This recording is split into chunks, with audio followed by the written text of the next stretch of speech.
Hey guys, Furum here, and today I'm going to be showing you me winning the McLaren 650S and testing it in multiplayer. So my tuning is 0405 and in Pro Kits is 1555. This gives the car the highest speed it can possibly reach below rank 1670, which as you will see is still not all that good. So this is the final AI test in the R&D, and I added a skid counter because this car skids quite a bit, so I will add one to it every time this car skids. So here we go. I ran extra tanked on this because the car has kind of bad nitro efficiency, and Azure Coast has a long section without a lot of nitro.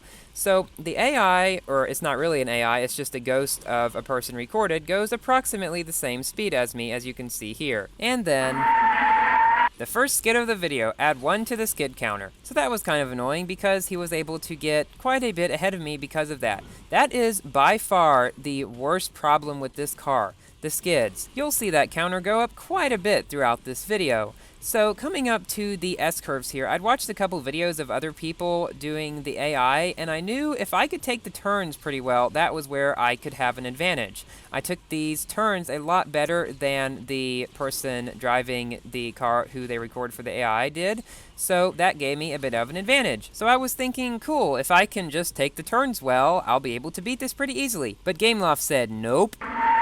This car skidded for the second time on the ace race, causing me to bump into the walls and the AI to pass me yet again.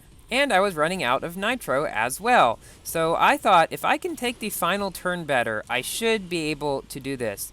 And so I decided to take it as close to the inside as I possibly could without wrecking into the rocks, and it worked. He went wider and I was able to pass him, and done.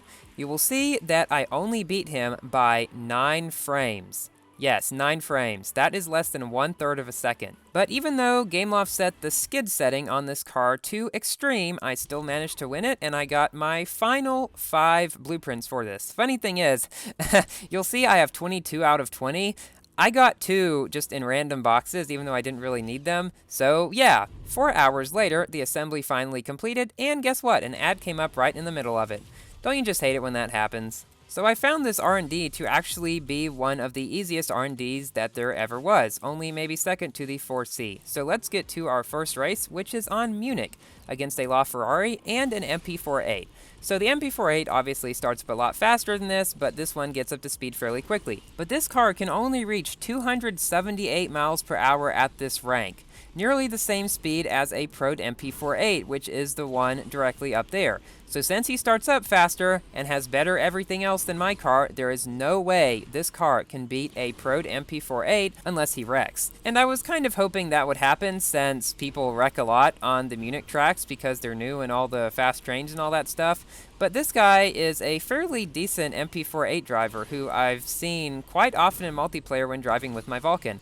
This car is only 1 rank lower than my Vulcan. This is at 1668. But it goes over 30 miles per hour slower than my Vulcan.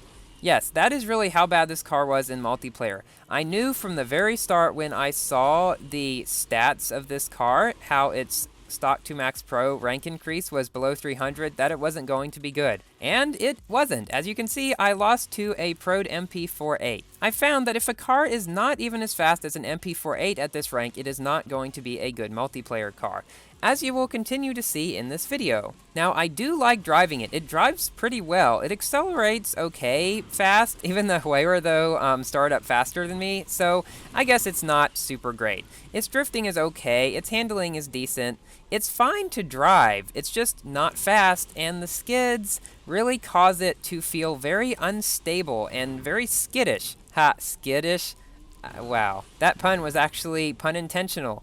Oh, okay, I'll stop now. So this green dot behind me is a bike, a Suzuki Hayabusa to be exact, and he is catching up to me. And he's not running supercharge right now. He would pass me very quickly if he was running supercharge at this time, because the Hayabusa can reach its maximum speed of around 285 miles per hour at a rank of 1598. That's below 1600. This car is at 1668. Yeah, not good. And to drive that point home, and so the bike creeps even closer. But as if that wasn't enough, yeah, you can see how much of a pain it is to control this car with all those skids. And I'm surprised I didn't actually knock that bike down when I pressed him against the side.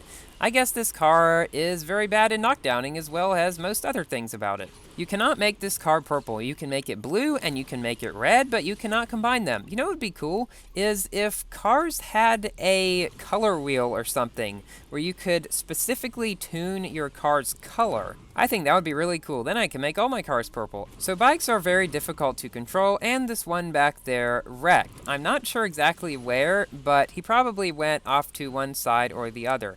So that car way up ahead is an MP425. Yeah, he's probably so far ahead you forgot about him. An equally ranked MP425 can go 20 miles per hour faster than me nearly. So again, we are coming in second to an F1 car. Let's see what his rank exactly was. So he was a 1642, so a lower one. He wasn't going quite 20 miles per hour faster than me, but still plenty to beat me by a long shot. So now we have another MP425 on French Guiana. And of course he goes flying past, and then up here I missed the nitro and then skid again. So now we are at 5 skids and counting. So that other car that is ahead of me is an SSC Trois, which is not a good multiplayer car either.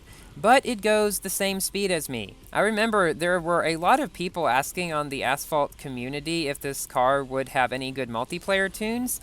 Here's your answer. No, it does not. It is slower than the MP48 at any rank below 1670, and above rank 1670, it can face Max Pro Vulcans and plenty of other cars that are much faster than it.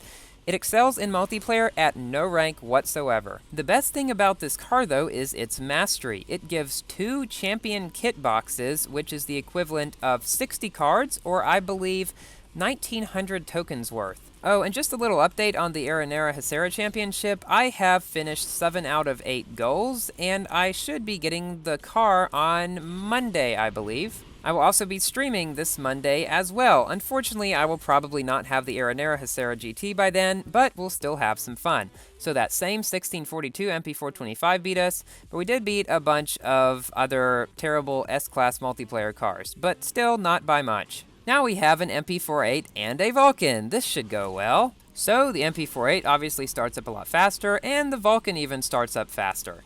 And then, guess what happens next? I'm probably just going to stop commenting on all the skids because this car does it so ridiculously often. So back there, the Vulcan wrecked and got put way back on the long way. But you will see him start to flying up because, as I said earlier, it is 30 miles per hour faster than this car and the MP48 as well. And I'm not sure what the car directly behind me is, but the Vulcan is catching up quickly. Now coming up here, I found on these ramps it is not a good idea to flat spin unless you're in a slow car, because what may happen is you hit the edge of this ramp and it slams you down to the fan and you wreck and you get put way back and it's just not good. So I found it's a good idea to just go up one side and swerve in the air so as to land before the ramps or on the bottom of them so that that doesn't happen with the fan.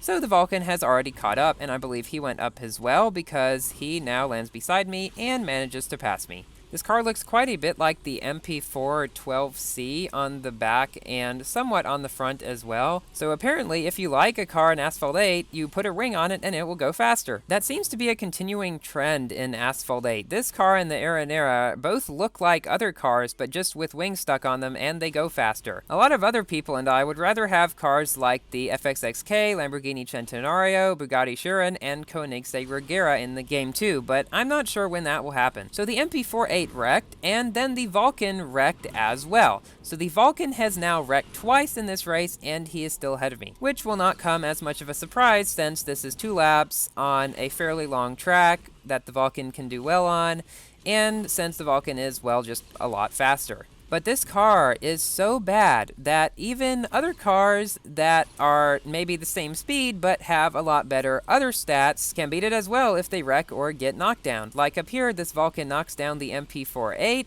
so he has now wrecked or got knocked down twice in the race, and he still beats me as well. I wrecked no times in that race. So let's see what their ranks were. It was a Pro MP48 and a 1686 Aston Martin Vulcan, which I would say is even more than 30 miles per hour faster to me. So one car that I do start up faster than is the Homage.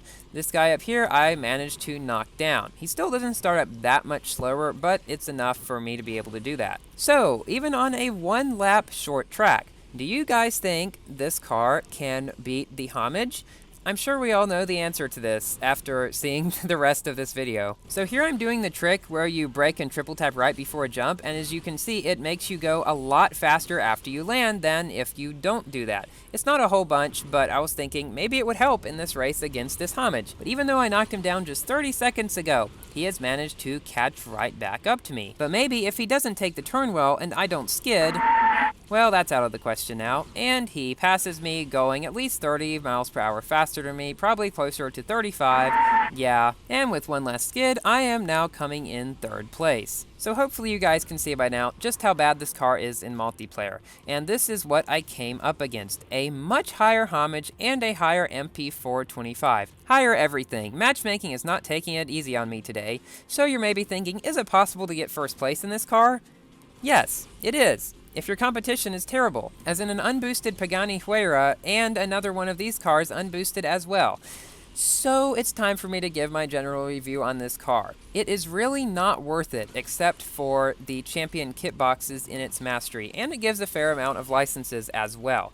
If you did manage to get this car in its R&D, which was pretty easy, so I assume a lot of you were able to do it, please don't use any more first induction V8s on it than you already have. It's not a good car to put those on. So play this car's mastery as far as you can, and then probably just leave it sitting in the garage. However, there's another good thing about it. Its max race is on Munich. So that could be a good way to practice on the Munich track. So that is one thing I would recommend doing.